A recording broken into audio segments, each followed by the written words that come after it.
Olá, seja bem-vindo ao canal Hidros Meio Ambiente. Dando sequência ao estudo sobre ciclos biogeoquímicos, hoje vamos falar de um dos mais importantes ciclos, especialmente para os seres vivos, que é o ciclo do carbono. Hoje damos sequência ao estudo iniciado sobre ciclos biogeoquímicos, iniciado com o ciclo da água ou ciclo hidrológico. O que são os ciclos biogeoquímicos? Apenas recordando. Os ciclos biogeoquímicos compreendem os movimentos dos elementos e compostos essenciais à vida no interior dos meios físicos, compreendendo o ar, a água e o solo, chamado de parte abiótica da biosfera. Hoje, então, vamos estudar sobre o ciclo do carbono. O carbono é um elemento essencial na composição da matéria orgânica dos seres vivos, participando com quase 50% do peso orgânico seco dos mesmos, 49% para ser mais preciso. A sua recirculação na natureza é fundamental e há uma reciclagem a uma taxa de uma vez a cada 300 anos da matéria orgânica, do carbono, no caso, dentro da natureza. O carbono está disponível principalmente no ar atmosférico na forma de gás, chamado gás carbônico ou dióxido de carbono, que nas condições normais de temperatura e pressão é um gás inodoro e incolor, ou seja, não tem cheiro e não tem cor. E também está presente na forma de carbonatos existentes nas águas e também no solo, sendo a atmosfera o grande reservatório de carbono da biosfera. O carbono é utilizado diretamente pelas plantas verdes na construção de matéria orgânica vegetal, sendo, portanto, considerado um nutriente destas plantas. O carbono necessariamente precisa ser devolvido ao meio, desta vez sob a forma de CO2, ao final de cada ciclo vital, sob pena de diminuírem progressivamente na natureza as fontes primárias desse elemento. Porém, felizmente, o ciclo do carbono é um ciclo perfeito, pois ele é devolvido ao meio na mesma taxa em que é sintetizado pelos organismos produtores. As plantas utilizam o dióxido de carbono e o vapor de água presentes na atmosfera para que, na presença da luz solar, sintetizem compostos orgânicos que são formados de carbono, de hidrogênio e de oxigênio. Compostos esses como a glicose, o C6, cuja fórmula é C6H12O6. Então, esta reação é chamada de reação de fotossíntese, que é uma reação onde a simplificação de um conjunto de aproximadamente 80 a 100 reações químicas que a precedem. Essa reação é a seguinte: nós temos 6 moles de CO2 mais 6 moles de água, mais a energia solar, formando então 1 mol de glicose, C6H12O6, mais 6 moles de oxigênio. Esta é a reação onde as plantas verdes aproveitam, tomam o CO2 da atmosfera, absorvem o CO2 da atmosfera, liberando o oxigênio com a produção de C6H12O6, ou seja, de glicose. A fixação do carbono na sua forma orgânica indica que a fotossíntese, a reação de fotossíntese, é a base da vida na Terra. A energia solar, então, ela é armazenada como energia química nas moléculas orgânicas da glicose. É o que nós podemos ver mais uma vez aqui na reação. O CO2 com a água mais energia solar, formando glicose e oxigênio. Já a reação de respiração é a reação inversa da reação de fotossíntese, onde nós temos a quebra das moléculas de glicose com a liberação de energia. Então, a energia armazenada nas moléculas orgânicas é liberada num processo que é inverso ao da fotossíntese, chamado de respiração. Temos, então, aqui a glicose mais o oxigênio, formando o CO2 liberado na atmosfera, mais o vapor de água, devolvido também para a atmosfera, mais a energia, que é a energia obtida através da quebra das moléculas de glicose, cerca de 640 quilocalorias por mol de glicose, na reação de respiração, que é a relação então que fornece a energia para o funcionamento dos seres vivos, inclusive os seres humanos. Na respiração, então, nós temos a quebra dessas moléculas orgânicas, com a consequente liberação de energia para a realização de todas as atividades vitais dos organismos, inclusive nós, seres humanos. A fotossíntese e a respiração, nelas, o carbono passa de sua fase inorgânica para a fase orgânica e volta para a fase inorgânica, completando assim o chamado ciclo biogeoquímico do carbono. Fotossíntese e respiração, então, são processos de reciclagem do carbono e do oxigênio sob variadas formas químicas em todos os ecossistemas. Nesse esquema simplificado do ciclo do carbono, inicialmente nós vemos o dióxido de carbono presente na atmosfera como o maior reservatório deste gás, a sua assimilação pelas plantas verdes, os organismos verdes, e a sua consequente liberação através dos processos de respiração, onde nós temos subprocessos de respiração das plantas, dos animais, dos próprios solos. Nós vemos aqui que as plantas verdes elas servem de alimento para os animais, liberando então o CO2 e a água através de vapor na atmosfera novamente. Além disso, nós temos os processos de decomposição dos organismos vivos, processo de geração e decomposição dos resíduos sólidos, incluindo lixo, e também os processos de respiração das raízes.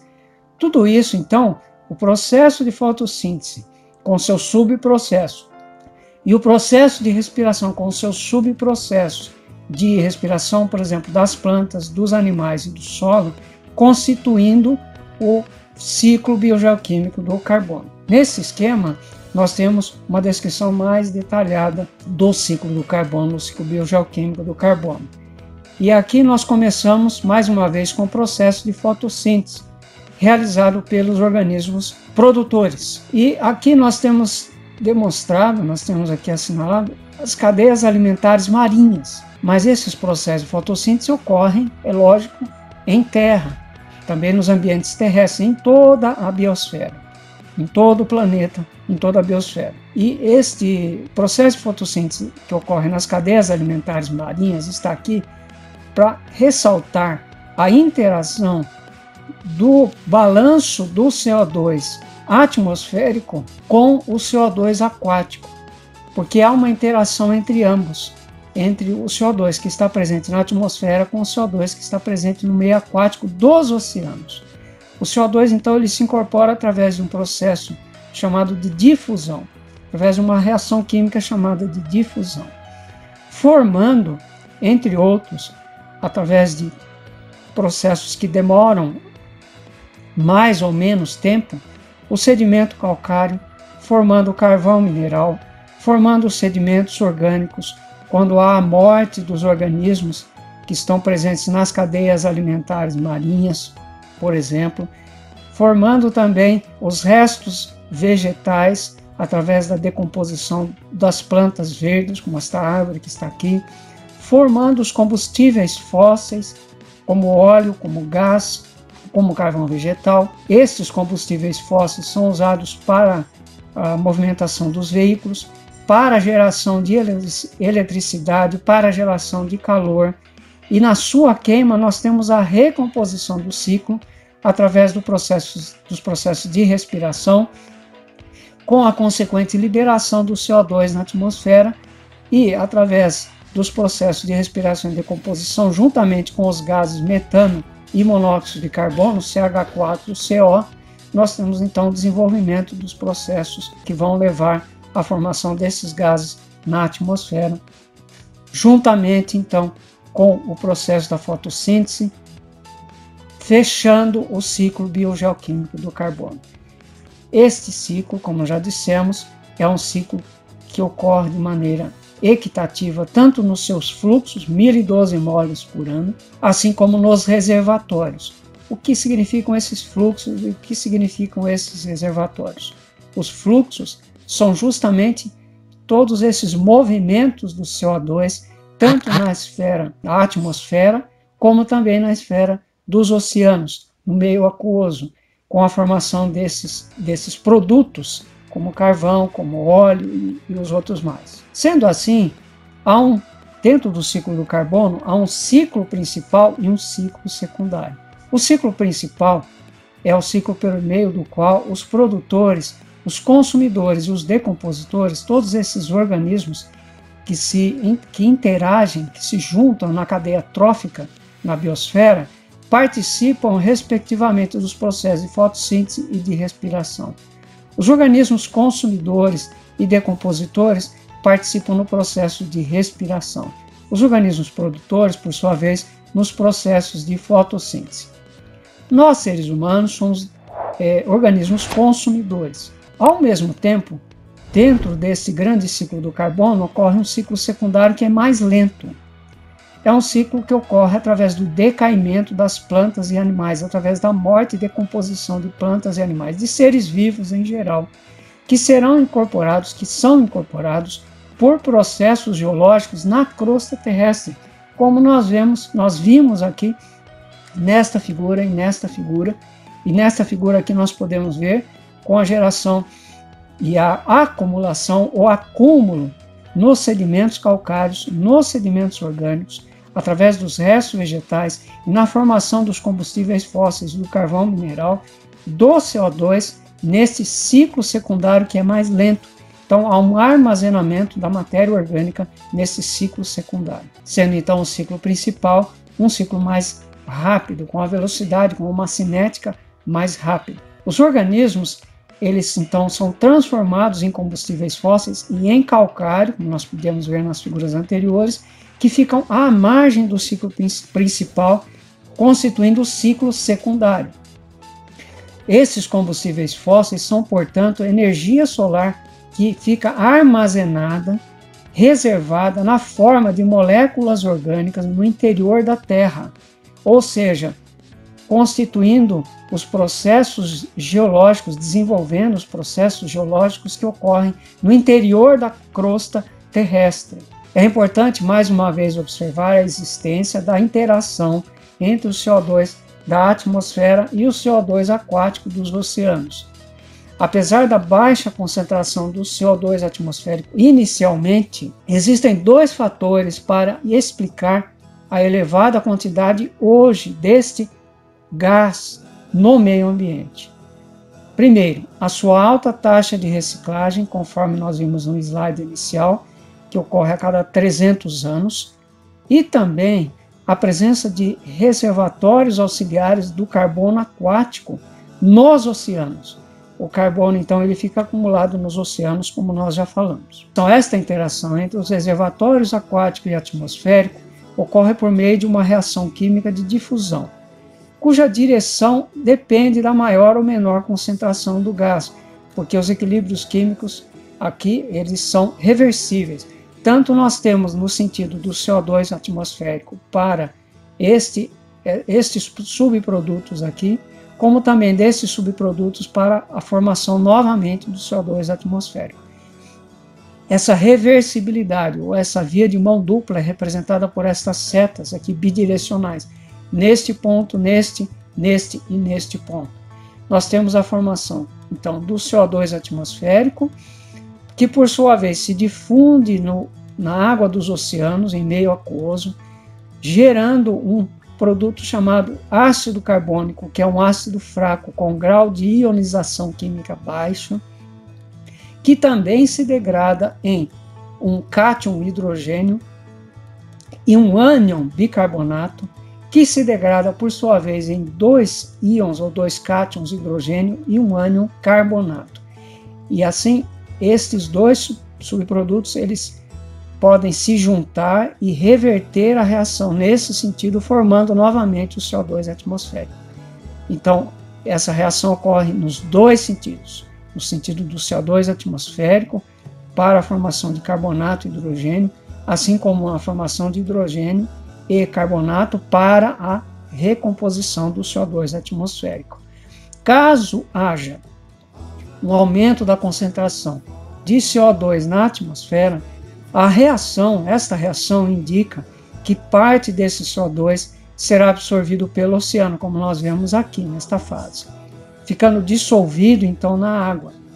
E hoje nós sabemos que cerca de 50% do excesso de CO2 que nós temos na atmosfera, CO2 gerado pelos combustíveis fósseis que são queimados, ele é absorvido pelos oceanos.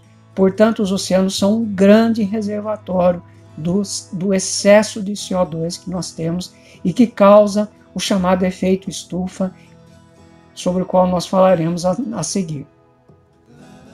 A partir da Revolução Industrial é que houve, então, um uso intenso dessa energia armazenada nos combustíveis fósseis. E aqui está o grande problema. Através do processo de queima e de respiração, ocorreu este uso intenso, está ocorrendo ainda esse uso intenso da energia armazenada. O que faz com que o CO2 passe a ser devolvido para a atmosfera numa taxa superior à capacidade assimiladora das plantas através do processo da fotossíntese, das reações da fotossíntese. E também uma capacidade superior, que tende a se tornar superior à capacidade de acumulação do CO2 nos oceanos pela reação de difusão, gerando então um desequilíbrio no efeito estufa, que, como já dissemos e frisamos, ele é um efeito necessário e imprescindível para a existência e para a manutenção da vida na Terra. Isso faz com que haja uma elevação da temperatura global, que por sua vez gera um efeito catastrófico através de mudanças climáticas, fazendo com que, por exemplo, desapareçam ilhas oceânicas, desapareçam regiões costeiras, sejam invadidas pelo mar, e outros fenômenos climáticos globais catastróficos, gerando prejuízos não só para o meio ambiente, mas também para toda a humanidade. Aqui a bibliografia deste estudo. Nós teremos na sequência outros estudos, outros ciclos sobre os quais nós vamos estudar, e eu então convido você a permanecer conosco no canal, a inscrever-se no canal, a curtir, a compartilhar, interagir com seus amigos, falando a respeito desses vídeos, divulgando esses vídeos, e eu agradeço a sua presença nesse momento, neste vídeo conosco, e até o próximo vídeo.